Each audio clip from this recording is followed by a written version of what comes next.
আসসালামু আলাইকুম রহমতুল্লাহ বরকাতু। এই আর একটা গাছ দেখাচ্ছি আপনাদের। এই গাছটা চেনেন, সবাই কম বেশি চেনেন, রাস্তার পাশে হয় এইসব গাছ, দেখছেন? রাস্তার পাশেই হয়। এই গাছটার নাম আমাদের পাবনায় বলে বারেল গাছ।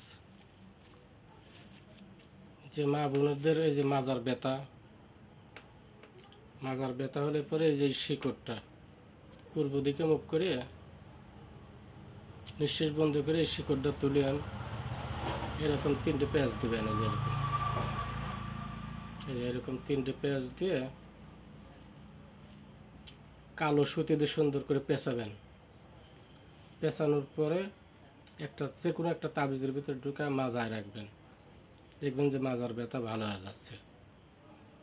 নিয়ে দেখবেন, আপনি ব্যবহার করেই দেখবেন একদিন। এই গাছটা আবার দেখেন, গাছ দেখছেন? ব্যারিয়েল গাছ বলে এই গাছটার নাম, দেখছেন? আমার সাথে যদি যোগাযোগ করেন তাহলে আমার মোবাইল নাম্বার 01723430851। আমার বাড়ি চণ্ডীপুর, কাশীনাথপুর, চণ্ডীপুর।